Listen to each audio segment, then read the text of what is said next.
ও আমি সোনার মদিনা যাব, আমি সোনার মদিনা। হৃদয়ের মাঝে একটাই বাসনা, যাব আমি সোনার মদিনা। আমরা নবীর পাগল দিওয়ানা, যাব মোরা সোনার মদিনা, যাব মোরা সোনার মদিনা। আশা আছে সম্বল নাই, নাই যে আমার সাফিনা, নাই যে আমার সাফিনা। থাকতো যদি দুইটি ডানা, থাকতো যদি দুইটি ডানা, উড়িয়া যেতাম সোনার মদিনা, উড়িয়া যেতাম সোনার মদিনা। শেষ ছন্দ মহব্বতে বলেন সুবহানাল্লাহ। মরণ দিও গো মদিনার মাটিতে, ইয়া ইলাহি রাব্বানা, বলুন আমিন। মদিনাতে মরাটা সবার কিসমতে জুটে না বাবা জি।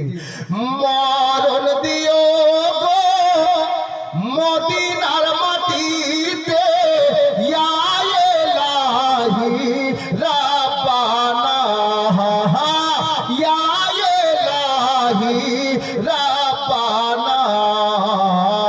মুখেতে দরুদ আর সালামের নজরানা, পৌঁছে দেব আমি সোনার মদিনা, পৌঁছে দেব আমি সোনার মদিনা। একজন পারলেন না দিলদারের জোড়া, এক টলি গিফটি, শেষ দান চাইছি বাপ। আর কभी माँ बाप न रूठे, किसी की माँ न रूठे, किसी का बाप न रूठे, किसी की माँ न रूठे। একটা ছন্দ।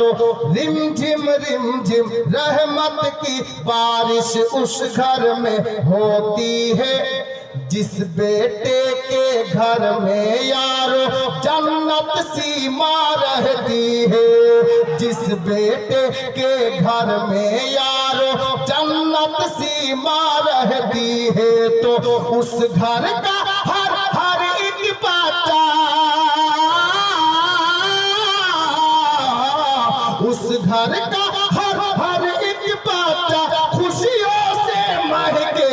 कभी माँ बाप न रूठे, किसी की माँ न रूठे, किसी का बाप न रूठे, कभी माँ बाप न रूठे। রুবেলের মা আল্লাহর নবী কবরে গিয়ে হাসছিলেন কেন? সাহাবী রাসূলের কবরে যখন নামলেন উনি, উনাকে নামানোর আগে তো আল্লাহর নবী হাসছিলেন। তো আমার নবী বলছেন সাহাবীরা, আমি যখন ওই কবরটায় নামলাম না, দেখছিলাম জান্নাত থেকে একদল হুর গেলেমা দাঁড়িয়ে আছে। আমি নবী তাদেরকে জিজ্ঞেস করলাম, হ্যাঁ গো তোমরা কেন এখানে দাঁড়িয়ে? তো আমাকে তারা বললো, ইয়া রাসূলুল্লাহ, আপনার সাহাবী যখন কলমা পড়ে ইন্তেকাল করলো, আল্লাহ তখন থেকে আমাদেরকে এই কবরে পাঠিয়েছে। এই আমার জান্নাতের হুর গেলেমানেরা, যাও ওই সাহাবী রাসূলের কবরে গিয়ে দাঁড়াও, দিওয়ানা রাসূলের কবরে গিয়ে দাঁড়াও। আমার নবীর দিওয়ানা ইন্তেকাল করেছে, যখন কবরে আসবে তোমরা জান্নাতের হুর গেলেমা আরে নবীর গোলামকে স্বাগতম ওয়েলকাম জানিয়ে কবরে নেবে। জোরে বলুন সুবহানাল্লাহ। আমার সাহাবী বলেন, এই আমার সাহাবীরা, আমি যখন এই কথা শুনলাম যে আমার গোলামের জন্য আল্লাহ আগে থেকে জান্নাতে হুর গেলেমানকে কবরে ওয়েলকাম জানানোর জন্য রেখেছে, আমি নবী বড় খুশি হয়েছিলাম, আমার দিল বড় খুশি হয়েছিল, যার জন্য আমি নবীর জবান থেকে হাসি বেরিয়েছিল। বিরাদরানা ইসলাম, ইয়া রাসূলুল্লাহ, আপনার পাসিনা, আপনার কি বলে জামা মোবারক ভিজেছিল কেন? মুআজ্জাজ ও মুহতারাম হযরত গেরামি, আমার নবী বললেন, হে আমার সাহাবীরা শোনো, অগণিত ফারিস্তাদের নজুল ছিল ওই কবরে, আমি নবী ফারিস্তাদের মাঝখানে দাঁড়িয়েছিলাম ভিড়ের মধ্যে, যার জন্য পাসিনা বেরিয়ে আমার জামাটা ভিজে গিয়েছিল। বিরাদার উত্তর পাওয়া গেল, বুঝতে এটাই পারা গেল, যদি কোনো বান্দায়ে খোদা নবীর প্রেমে পাগল হয়ে